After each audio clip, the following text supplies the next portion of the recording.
This is your individuation report. Not a score, not a personality label, not a verdict.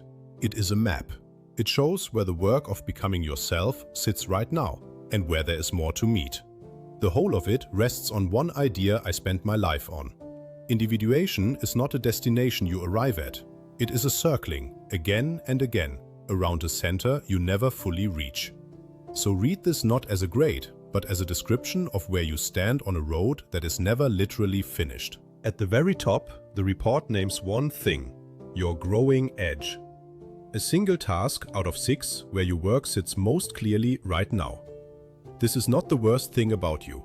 It is the life frontier, the place where the next step is waiting. For one person it is the persona, the mask. For another, the shadow, or the tension between opposites.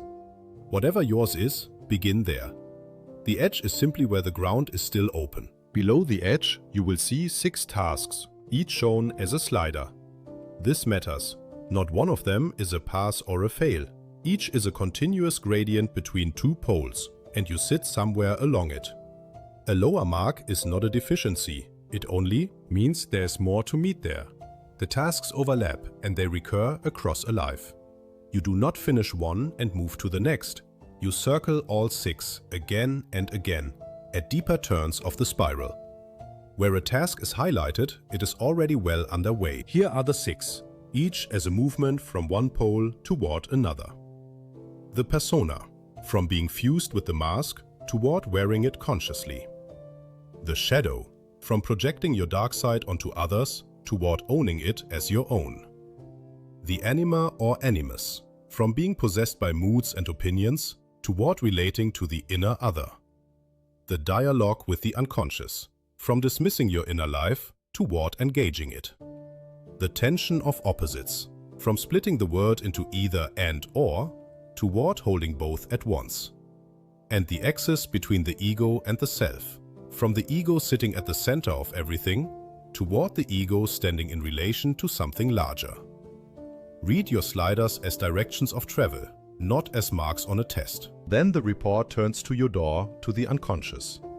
It names 2 of your functions, the one you lead with, your dominant, and the one you trust least, your inferior. I called the inferior function the narrow door, because it is the part of you that you cannot control and are most tempted to dismiss. If you lead with thinking, your feeling sits in that inferior place, and it arrives raw.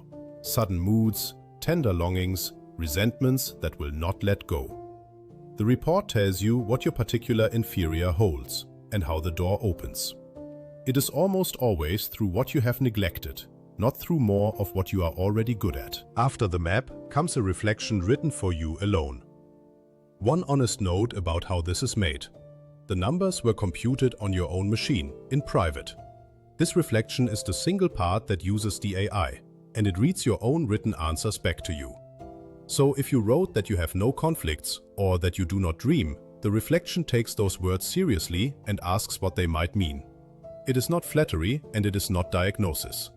It is a careful attempt to say, in plain language, what your growing edge is asking of you now. The reflection moves in 2 steps.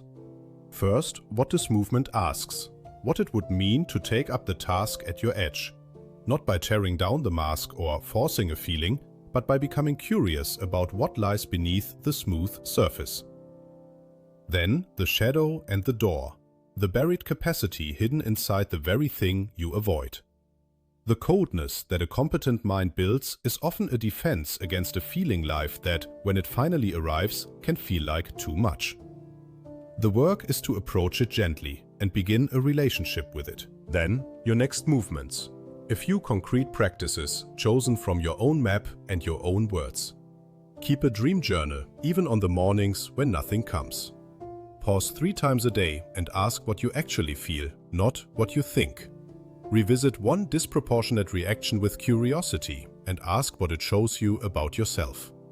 Sit for 10 minutes with something you cannot fix and notice the urge to solve it. You do not need to do all of them. Begin with one. The discipline matters more than the method. Finally, hold all of this lightly. The numbers describe tendencies, not truths, and the instrument says so plainly. A modest, even starting point is not a failure. It may only mean the deeper currents have not yet announced themselves loudly. If the material that begins to surface ever feels overwhelming, the companionship of a trained analyst or a depth-oriented therapist is wise. Not because something is wrong, but because the descent is serious work, and you need not do it alone. And when you are ready, you can take it again. The map will have moved, because you will have. The fact that you are here, looking, means something has already stirred. Trust that. One more thing before you go. What you have just seen is the shape of the report, the map at a glance. If any of it felt abstract, the persona, the shadow, the inner other, there is a second, longer film that takes each of these ideas down to the ground, with examples from ordinary life you will recognize. Watch it when you are ready to go further. For now, sit with your own report. Read the part written for you and begin in the smallest way wherever your edge is.